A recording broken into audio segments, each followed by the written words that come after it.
Muitas vezes nós confundimos aquilo que nós vivemos com o que verdadeiramente somos. Eu não sou o meu problema. Você não é o seu problema. Você é maior do que qualquer circunstância. Olá, eu sou Ana Paula, especialista em saúde integrativa e desenvolvimento de vida com propósito. O assunto de hoje une ciência, espiritualidade e filosofia para que você possa viver com mais leveza e esperança. Os desafios e aquilo que nós consideramos os nossos problemas fazem parte da vida, mas a identificação com eles é o que nos aprisiona. Os estoicos diziam que não sofremos pelas coisas em si, mas pelo significado que nós damos a elas. A Bíblia também nos lembra: no mundo tereis aflições, mas tende bom ânimo, eu venci o mundo. João 16:33. Ou seja, os problemas existem, mas nós não precisamos nos tornar esses problemas, como se nós fôssemos eles. Hoje eu quero dividir com você um pouquinho de uma história minha lá da infância.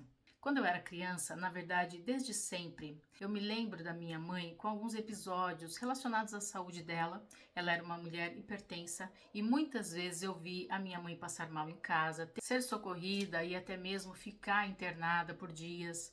E isso gerava um sentimento de impotência em mim, de pânico, de muita ansiedade. E quando eu estava brincando com as minhas amiguinhas na rua, às vezes eu me pegava com um mal-estar, com um desconforto, porque eu sabia que a minha mãe não estava bem. Como é que eu podia estar ali fora, brincando, me divertindo, me distraindo, quando ela não estava bem? Ou até mesmo quando algo na minha casa, na minha família não estava bem. Ou era relacionado à situação financeira, ou relacionado ao meu pai, que era alcoólatra. E tantos desafios e conflitos que muitas vezes pessoas de fora não sabiam. E eu sentia esse desconforto e essa culpa.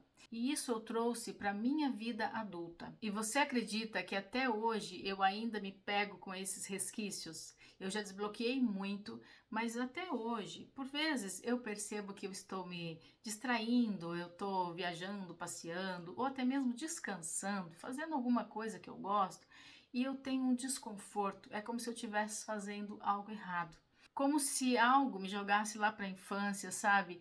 E me cutucasse dizendo assim: como que você pode estar aí? Como que você pode estar se divertindo, distraindo, descansando, sendo que a sua mãe não está bem? Sendo que algo não está bem.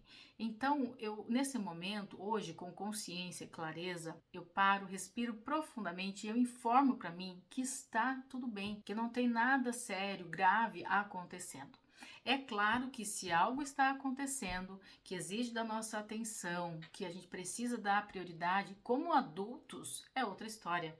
Mas lá na infância, como uma criança, não tinha muito o que eu fazer. Eu só precisava mesmo desfrutar daquele momento, daquela diversão como criança.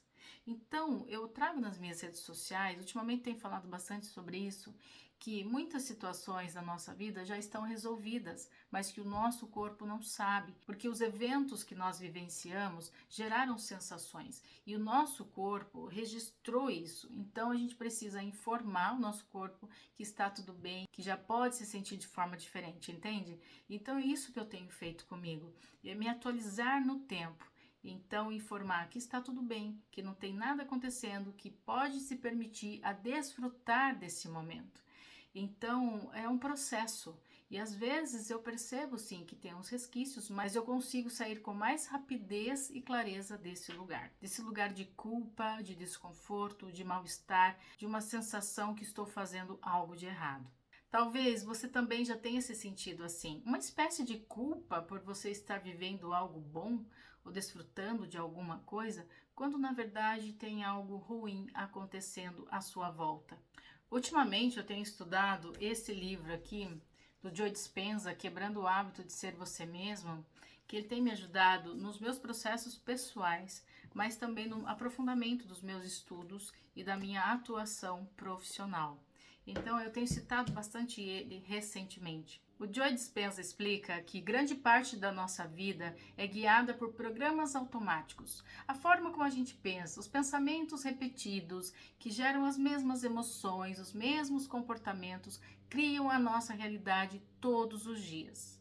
O cérebro fortalece as conexões dos pensamentos repetidos. Se nós pensamos sempre nos problemas, geramos emoções como culpa, ansiedade, medo. Então, nesse exemplo que eu dei da minha infância, é isso que acontecia. Eu pensava, eu não posso estar feliz se a minha mãe não está bem, se algo na minha casa não está bem. E isso acabou gerando um padrão automático que ativava sentimento de culpa, de impotência, de medo, de muita ansiedade. Então, depois, mesmo adulta, eu percebia que quando alguém não estava bem, eu me comportava, sentia tudo da mesma forma.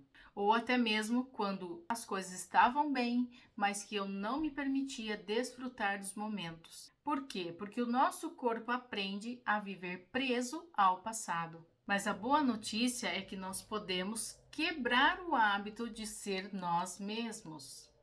Parar de se identificar com os problemas. E quando a gente muda a forma como a gente se sente, como a gente pensa, a gente começa a ter ações diferentes. E assim a gente abre espaço para algo novo, algo diferente entrar na nossa vida. Para a gente viver experiências diferentes, para a gente se sentir de forma diferente diante da vida também. E isso nos traz mais leveza e alinhamento ao nosso propósito. Atenção a essa frase de impacto que eu vou deixar aqui para você hoje. Se você continuar sendo a mesma pessoa de ontem, você vai criar o mesmo amanhã. Mas se você se permitir sentir diferente, pensar diferente, você vai abrir uma porta para uma nova vida. Conta aqui nos comentários para mim, não me deixa sozinha aqui nessa não. Você já se sentiu assim? Já sentiu culpa porque você estava fazendo algo agradável, gostoso, numa viagem, no passeio, alguma coisa boa acontecendo na sua vida, mas que também tinha algo desagradável acontecendo com alguém próximo a você? Ou até mesmo você tinha alguma coisa ruim acontecendo na sua vida, mas você teve a oportunidade de desfrutar também. Você teve uma oportunidade de relaxar, de descansar, de viajar, passear, mas que isso gerou um desconforto, algum sentimento ruim em você? Porque você já reparou que tem fases na nossa vida que tem desafios, conflitos, coisas complicadas acontecendo, mas ao mesmo tempo, em paralelo, tem coisas boas acontecendo. Que se a gente se permitir olhar por uma perspectiva diferente, a gente vai enxergar oportunidade, bênçãos, enfim, motivos para agradecer. Então, diga para mim, como tem sido o seu processo? Fala para mim se você já passou por isso. Deixa aqui nos comentários, que aqui é o nosso espaço de voz e essência. A sua voz é bem-vinda aqui. Veja só o que está escrito em Jeremias 29:11. Eu é que sei que pensamentos tenho a vosso respeito, diz o Senhor, pensamentos de paz e não de mal, para vos dar o fim que desejais. Olha que mensagem importante. Deus não nos define por aquilo que nós estamos vivendo, pelos nossos problemas, mas sim, Ele nos chama a viver com mais esperança, alegria e propósito. E na filosofia, Nietzsche, acho que assim se pronuncia, ele dizia que quem tem um porquê suporta qualquer como. Quando nós encontramos um propósito maior, nós não nos reduzimos ao problema. Então presta atenção, você não é a sua dor, você não é o diagnóstico, você não é a dificuldade financeira, você não é o conflito que você está vivendo, você é maior do que tudo isso. E lembre-se, você existe, assim como cada célula do nosso corpo tem a sua importância, você é uma célula importante nesse grandioso universo. Se esse vídeo foi útil para você, se fez sentido de alguma forma, encaminhe para alguém que precisa dessa mensagem, desse conteúdo, desse conhecimento. Eu agradeço por você estar aqui comigo e a todos vocês que de alguma forma estão contribuindo com esse canal para levar mais mensagens, esperança e conhecimento para transformar a vida de outras pessoas também. Um grande abraço, Deus te abençoe e até o próximo vídeo.